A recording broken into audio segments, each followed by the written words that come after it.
¿Sabe usted qué hace colombiano a un colombiano? ¿O un mexicano a un mexicano? Ahora que Medellín está de moda, ¿sabe realmente usted qué hace paisa a un paisa?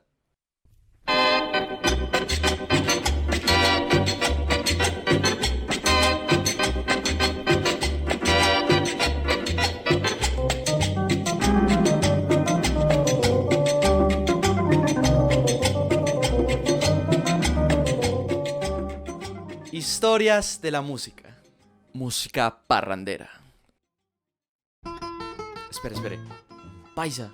Si buscamos rápidamente una definición de paisa, rápidamente vamos a encontrar un término geosocioantropológico, el cual se refiere a los paisas como habitantes de las regiones colombianas de Antioquia, Caldas, Risaralda, Quindío, noroccidente de Tolima y el oriente del Valle del Cauca. Pero ojo, esta definición se refiere solamente al gentilicio de un territorio, no de un departamento. Pero esto es algo que vamos a aclarar mucho más adelante. Pero comencemos pues por el principio. Colombia en sí es un territorio mega diverso. Pero es pero tan diverso que a veces se torna un poco complejo empezar a definirla en sí misma. La cultura paisa que está tan de moda por estos días es solo una parte de lo que en sí es Colombia. Porque cada una de las regiones de Colombia en sí es casi que una nación independiente, eso podríamos decir que son países diferentes, con costumbres, arraigos culturales propios de esa zona. Y son tan diferentes entre sí, que es que, mejor dicho, son muchas cosas. Pero eso sí, una de las cosas en las que nos parecemos todos los colombianos es en la importancia y el peso que tiene diciembre para nosotros, para nuestra cultura. Sobre todo para los paisas, que una de las expresiones culturales con mayor importancia es la música. Y aquí más de un colombiano sabe como por dónde va la cosa. Y si no sos de aquí, este video te va a ayudar a entender un poquito de la idiosincrasia del paisa, del colombiano en sí también un poco. Pero si sos de aquí, perteneces a este bello país y sobre todo a esta región en donde nos hacemos llamar paisas, esto es deber patrio que vos veas esto. Para empezar, es muy importante tener en cuenta algunos conceptos claves. Y uno de ellos, entre los más importantes, es el término de cultura. Y aquí es donde yo hago énfasis en la pregunta que les hice al principio del video. ¿Qué hace a un colombiano colombiano? ¿Solo nacer en un territorio? ¿O va mucho más allá de sentir arraigo emocional por una tierra? ¿O qué es lo que hace realmente colombiano o paisa a un paisa? La RAE define la cultura como conjunto de modos de vida y costumbres, conocimientos y grado de desarrollo artístico, científico e industrial, en una época determinada o en un grupo social determinado. Y bueno, si hablamos de paisa, una de las características que más importa en esa cultura es el arraigo y el amor por la tierra, por una herencia campesina. De ahí la importancia y el peso que tiene diciembre, porque aquí es cuando más se acrecentan este tipo de arraigos. Bueno, también en la Feria de las Flores, pero eso es algo netamente de Medellín. Cada municipio de Antioquia tiene pues como sus diferentes fiestas. Mientras que para unos el mes de diciembre significa la llegada de Papá Noel, la nieve o el frío, la magia de la Navidad. Acá tenemos una tradición de una herencia un poco más conservadora, más católica. Entonces aquí esperamos la llegada del niño Dios. Y bueno, así la gente de pronto no sea de esta corriente.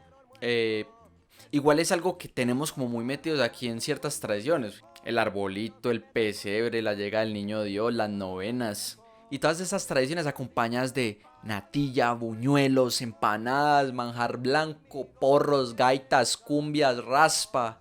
Y de la que vamos a hablar aquí, que es la música parrandera paisa. Es más, estoy seguro de que si usted le pregunta a muchos colombianos, por no decir todos, pero sí a demasiados colombianos, le van a decir que diciembre tiene olor, sabor propio. O sea, uno sabe en el aire cuando se está acercando diciembre por allá desde septiembre. Uno lo siente en el aire porque el ambiente cambia. Pero en Antioquia y en el territorio donde el gentilicio es paisa, un tipo de música muy querida y paradójicamente con pocos registros escritos, es indispensable para las fiestas navideñas y ya se los había mencionado, la música parrandera paisa, papá. Aunque hay un texto donde se retrata muy bien la cultura parrandera, bastante interesante. Fundamental para entender la idiosincrasia de la persona que habita en estas tierras. Está escrito por un médico, historiador y coleccionista musical. En el libro de la música parrandera paisa de Alberto Burgos. libro importantísimo, se lo recomiendo para que lo vayan y lo lean.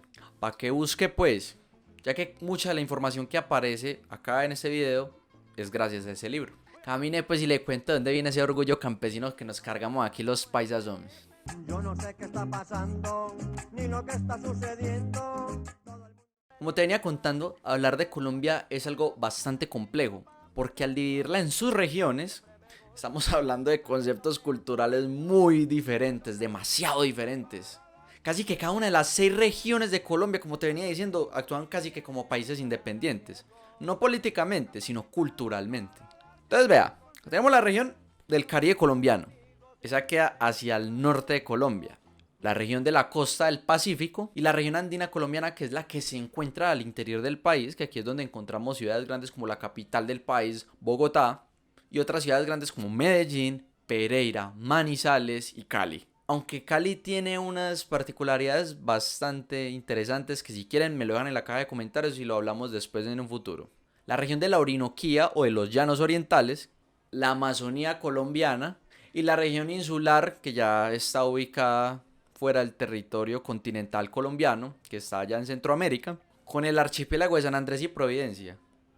Musicalmente son regiones autóctonas, con características muy diferentes y ya le cuento. Colombia es un país con una topografía compleja e interesante, con latitudes muy diferentes entre regiones. Por eso a principios del siglo XX, las comunicaciones entre cada región eran muy duras, eran muy difíciles. Por lo cual, usted enterarse de lo que pasaba de una región a otra, eso era muy tardío, era muy demorado por la complejidad del territorio nacional. Entonces, mientras en la costa norte se cultivaban ritmos insignias de este país, varios de los ritmos más representativos de esta bella tierra, como el porro, el mapalé, la cumbia, el fandango, el vallenato, además de desarrollo de conjuntos autóctonos, en el Pacífico se cultivan otras joyas de ritmos, como los alabados, los trisagios, villancicos, salves y la joya, pues, el currulao. La región de la Orinoquía, por ejemplo, junto a la Amazonía, eran las más lejanas y las más deshabitadas en aquel entonces en Colombia. Y sobre todo, la Orinoquía tiene una gran influencia sobre la cultura venezolana o la cultura llanera, que es compartida con Colombia, donde la joya del joropo y sus pasajes llaneros. Pero aquí es donde nos encontramos una particularidad de Colombia. En ese entonces, la región andina colombiana, en cabeza de su capital de la República, Santa Fe de Bogotá, que culturalmente tenía el liderazgo, no se conocían nada de estos ritmos autóctonos del país.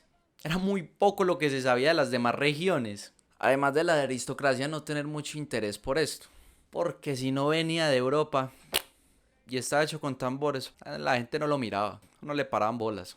Acá les cuento que eso fue una época muy difícil, de bastante segregación racial. Es más, tristemente, mucha de la música que se creó en ese momento ni siquiera llevaba la firma del autor, porque es que la gente no le prestaba atención a eso. Porque si usted era autor de un pasillo fiestero o música hecha con tambores, básicamente usted pasaba desapercibido. Existe una condición que muchas veces en el colombiano se presenta, que es muy recurrente, y es la admiración de lo extranjero por sobre lo nacional, por encima de lo autóctono.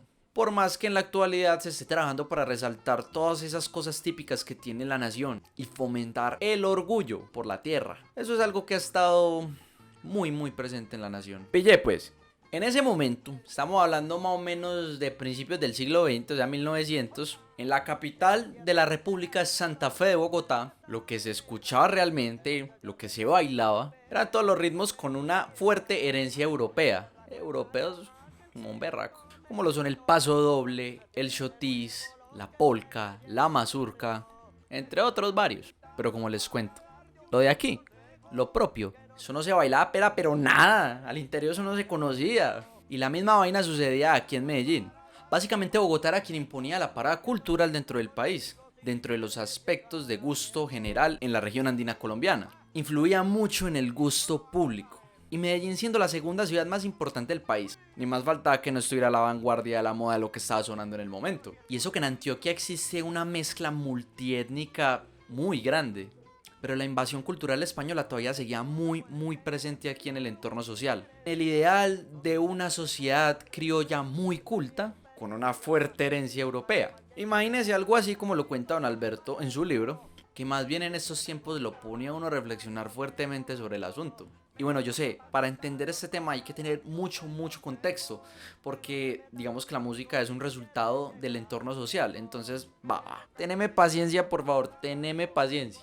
La época dorada del porro se dio entre 1900 y 1930 aproximadamente. Y mejor dicho, en esos años se construyeron las melodías, se construyeron una de las melodías más importantes de toda la cultura del porro en Colombia.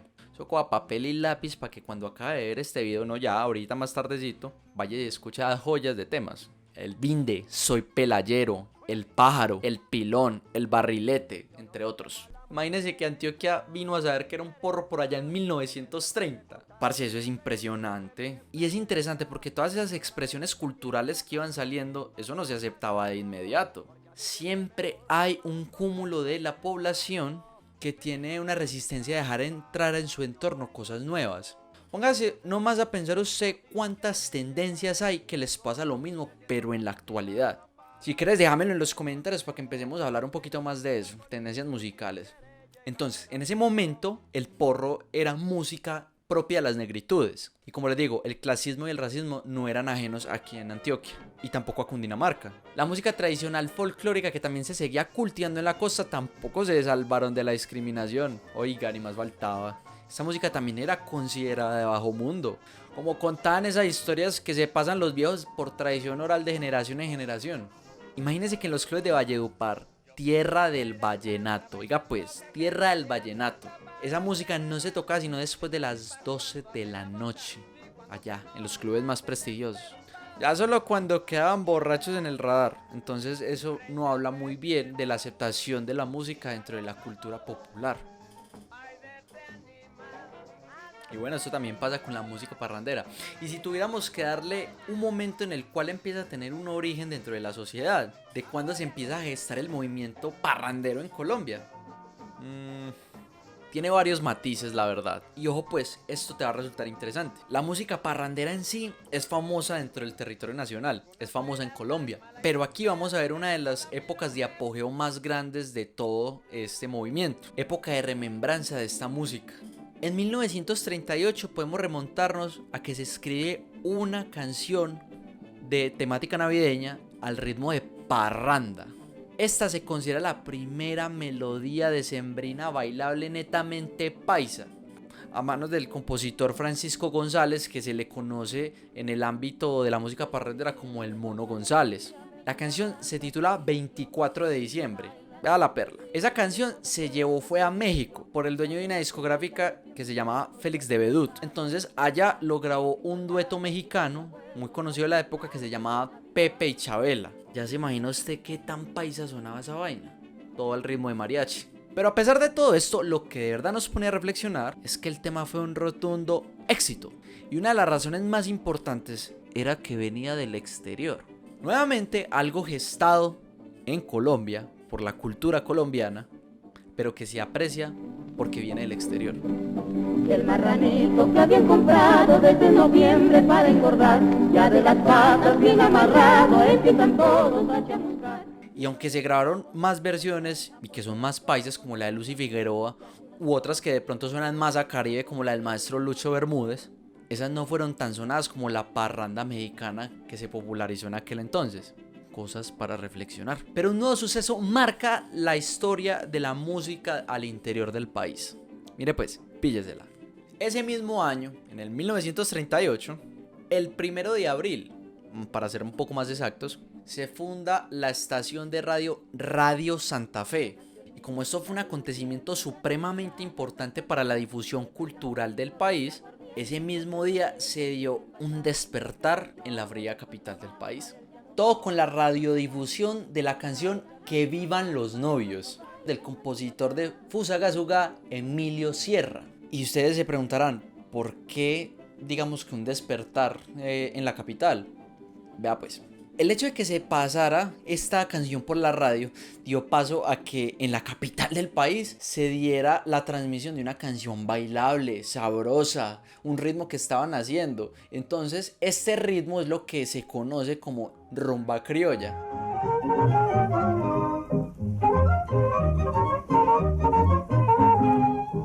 Imagínense, en los puertos ardientes a las orillas del río Magdalena, sí se escuchaban con frecuencia ritmos que estaban provenientes de la costa caribe colombiana, provenientes de Barranquilla, de Cartagena. Y aquí es donde don Emilio se pone a reflexionar lo siguiente. Hombre, es que la capital de la República de Colombia sí necesita un cambio, sí necesita meterle nuevos aires a la vaina. Nuevos aires bailables, alegres, de pronto no tan alegres como en la costa caribe o como en el Pacífico, pero sí que tengan algún sabor, que no sea de pronto tan frío como lo que ya se está escuchando, que lo que en ese momento más sonaba eran los pasillos y los bambucos.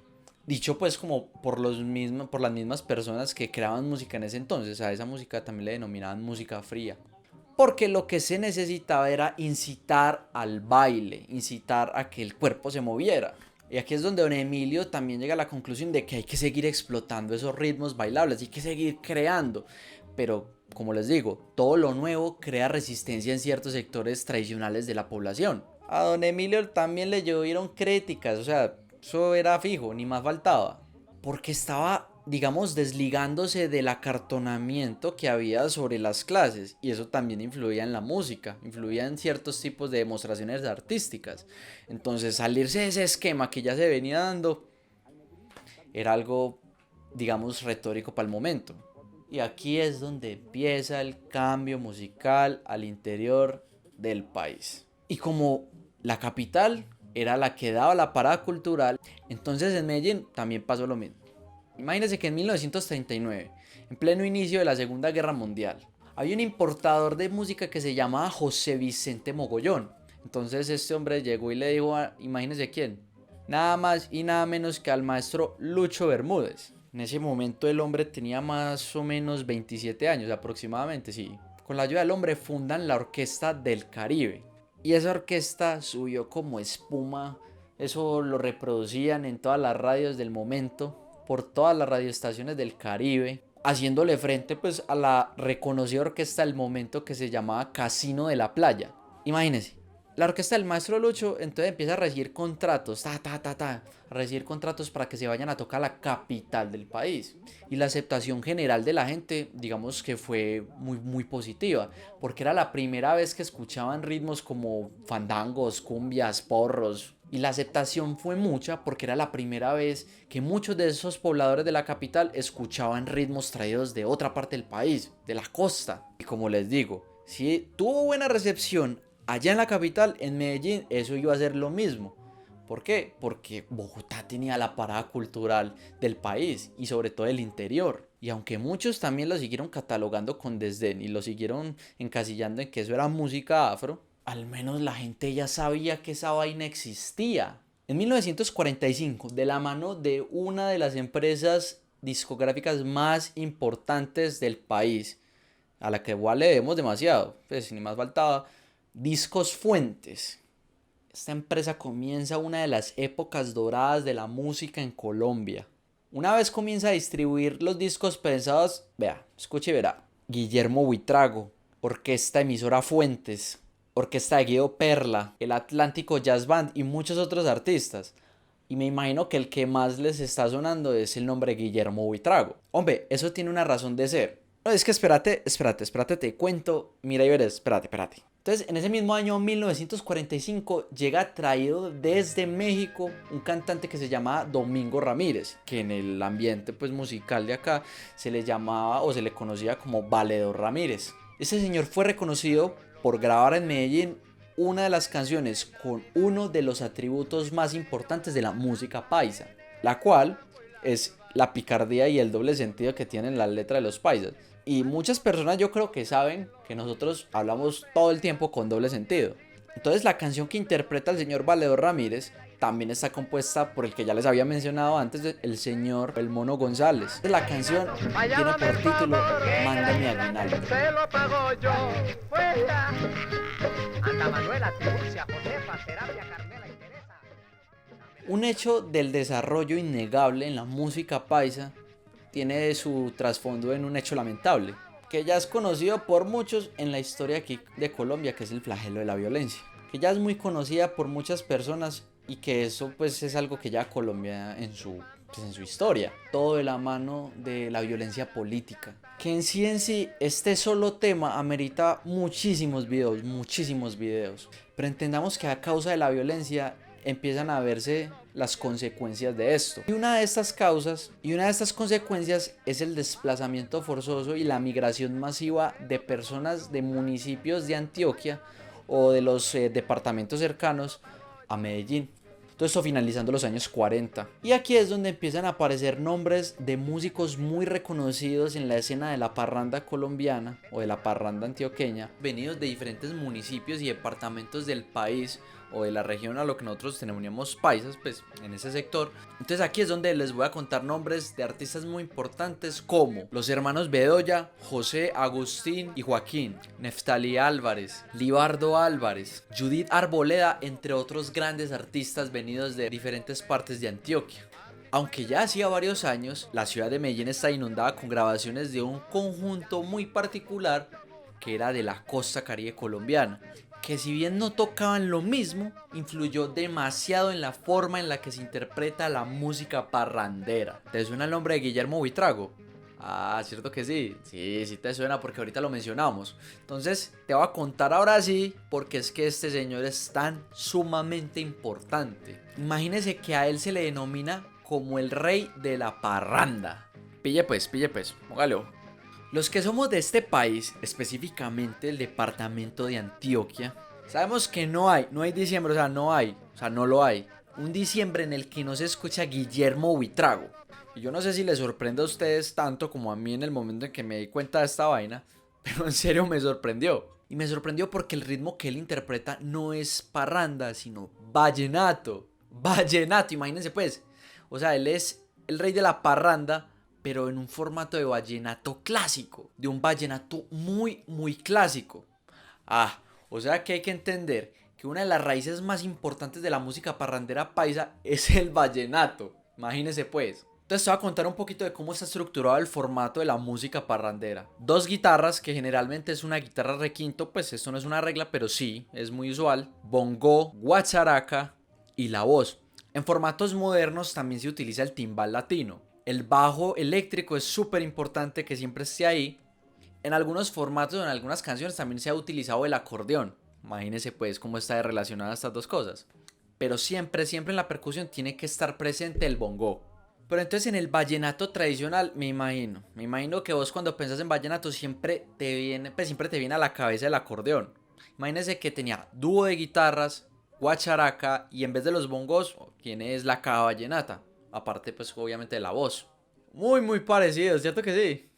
Entonces ese señor Buitrago, que por cierto murió muy joven, imagínense que murió a la edad de 29 años. Y aquí como datos curiosos, como particularidades, imagínense que nace en la calle Antioquia, allá en Ciénaga Magdalena. Y aparte su papá también era del municipio de Marinilla, o sea que tenía toda la raíz paisa también.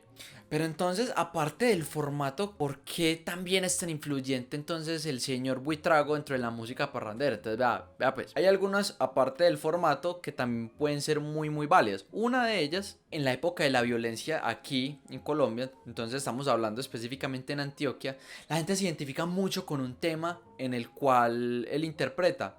La gente se siente identificada con uno de los temas más emblemáticos, que en este caso sería el grito vagabundo, que para los pobladores de aquí fue como hacer catarsis. Entonces ahí les pongo un poquito de la letra de la canción. ¿Cómo me compongo yo en el día de hoy? ¿Cómo me compongo yo en el de mañana? ¿Cómo me compongo yo en... Entonces esto hace que a la gente, la verdad, le guste mucho Buitrago aquí en Antioquia. Una razón. Otra razón puede ser la siguiente. Sus temáticas decembrinas alegran demasiado al antioqueño en momentos de una tensión social bastante fuerte. Por ahí dicen que uno le gusta con lo que se siente identificado. Y la música de la región andina colombiana está muy basada en las cuerdas pulsadas. Entonces encontrar un formato en el cual se utilizaran cuerdas pulsadas, donde se explotara mucho la sonoridad de los punteos, entonces eso también iba a agradar mucho a la gente que habitaba esto. Entonces decían, no, muy bacano eso. pues realmente los punteos atrapaban mucho al antioqueño para poder escuchar esa música. Entonces aquí es donde mucha de la esencia de Buitrago impregna la música de acá. Les aclaro algo que les comentaba anteriormente también. Muchos intérpretes hacen la diferencia entre música fría y música caliente, refiriéndose a la música caliente como música que se puede bailar, música que se puede gozar, música que se encuentra sobre todo en las costas de Colombia, tanto Pacífico como el Caribe. Y la música fría es la música que se detenía más al interior del país, que era de descendencia europea, en las cuales también, como les comentaba anteriormente, se encontraban los valses, las polcas, las mazurcas, el bambuco, el pasillo, la guabina. Y esto va surgiendo como la necesidad de darle mucha más alegría al habitante del interior, como lo mencionaba don Emilio. En sí, que retrataba la música parrandera. Esta corriente de la música del folclore antioqueño la podemos acobijar bajo el nombre de música parrandera, o sea, son diferentes estilos la que la conforman. Entonces esta contiene aires, el merengue, la parranda, el paseo paisa, y entre todas se varía la métrica sobre la cual se interpreta. Otra pregunta sería, ¿por qué retrata también la idiosincrasia del antioqueño? Bueno, pues aquí te va. Primero, son muy pícaras, y cuando digo pícaras me refiero a lo jocoso, a lo gracioso del asunto que las temáticas tratan, o como se dice aquí, que son muy charras, son de doble sentido. Y ahí si quiere que le cuente una cosa en la que somos expertos de aquí, somos en meterle el doble sentido a todo. Otra es porque expresa la cotidianidad de la vida aquí. La familia, la rumba, el chorro. Bueno, así es como le decimos al licor acá. Las hierbas místicas, las hierbas esotéricas. Porque eso sí tiene el paisa, es místico como un berraco. A los culebreros, que entre otras cosas, de ahí viene el origen de que digan que el paisa le vende hasta un hueco, que le vende una loca preñada. Hablan de dichos, hablan de refranes. Porque aquí sí se le tienen los refranes. A buen entendedor pocas palabras. A caballo regalado no se le mira el diente. A cada marrano le llega su nochebuena. A lo hecho pecho. Al mal tiempo buena cara. A palabras necias oídos sordos. Al caído caerle. Al marrano no lo capan 2 veces. Amanecerá y veremos. El que no llora no mama. El que no quiere caldo se le dan 2 tazas. En casa de herrero, cuchillo de palo. En tiempo de guerra, todo hueco es trinchera. Pa' atrás ni pa' coger impulso. Plata, mano, culo en tierra. Y entre muchos otros que si lo sabe, escríbalo aquí en la caja de comentarios para que compartamos dichos paisas. Y bueno, prosigo pues con la historia. En la década del 50 aparece una de las canciones más emblemáticas de toda la música parrandera, con un tono de voz muy paisa. Mijita, prenda la vela, pero corra pues ligero que me agarra un animal. Me está picando muy duro arribita de la rodilla, puede ser un alacrán. Esa canción ya por nombre El Grillo, que es interpretada por el pereirano Antonio Posada, que en esa grabación está acompañado por el dueto Los Tumaqueños, que son representantes del color y el sabor guasca, a los que también les decían merenderos. Entonces de ahí empieza a venir el término merendero. Eso sí que representan bien la algarabía y las rumbas que se arman en Medellín en el momento. Mijita, prenda la vela, pero corra pues ligero que me agarro un animal. Uy, Juan, entonces ¿cuándo vamos a empezar a hablar más de músicos paisas? Espere. Ay, ¿qué le cuento? Nea, si les soy sincero, la verdad, registros escritos, como yo les conté anteriormente, sobre la música parrandera, no hay mucho. Está el libro de Alberto Burgos que les comentaba anteriormente, pero eso sí, discografía sí hay mucha discografía. Aliste papel y lápiz, abra el blog de notas para que copie lo que le voy a dictar en ese momento de los artistas de la música parrandera. Porque le va a mostrar gente que cambió el curso de la música paisa como la conocemos hoy. Y como le digo, sin ellos no hay diciembre, no lo hay.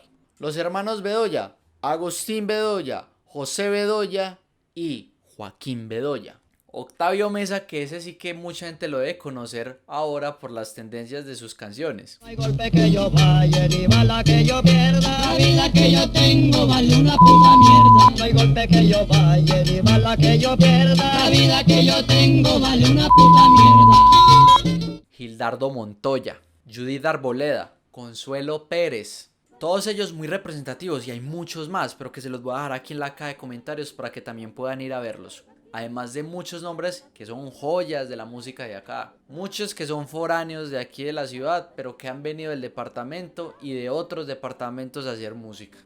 Sinceramente, a estas personas hay mucho que agradecerles, Y aquí les voy a decir el sentido de todo esto. Para las personas que somos paisas, las tradiciones son muy importantes y estas tradiciones musicales tenemos que seguirlas. Tenemos que seguir cultivándolas porque es nuestro legado, es lo que somos. Y estas tradiciones musicales toca seguirlas, tenemos que seguir cultivándolas porque es el legado de nuestra tierra. Aunque es cierto que el prototipo del paisa ya no es el mismo, que el prototipo va cambiando con el tiempo, sigue teniendo muchas cosas que están intactas en esta sociedad. Muchas cosas que se acomodan a estos tiempos y que describen perfectamente lo que sigue pasando.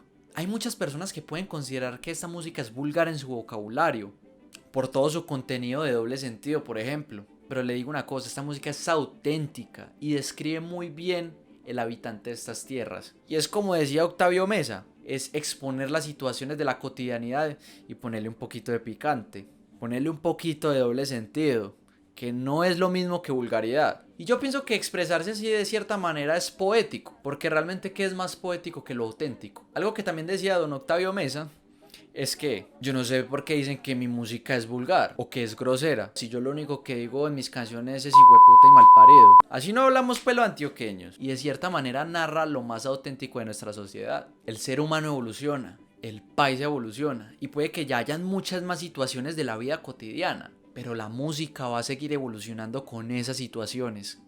Y es deber nuestro seguir perpetuando eso de lo que nos sentimos orgullosos, aportándole cada vez más a que este legado siga vigente, creando, produciendo y sobre todo apoyando lo nuestro, así como apoyamos lo foráneo. Es que esta música es noble, que narra de una manera muy particular las situaciones de la vida de un país.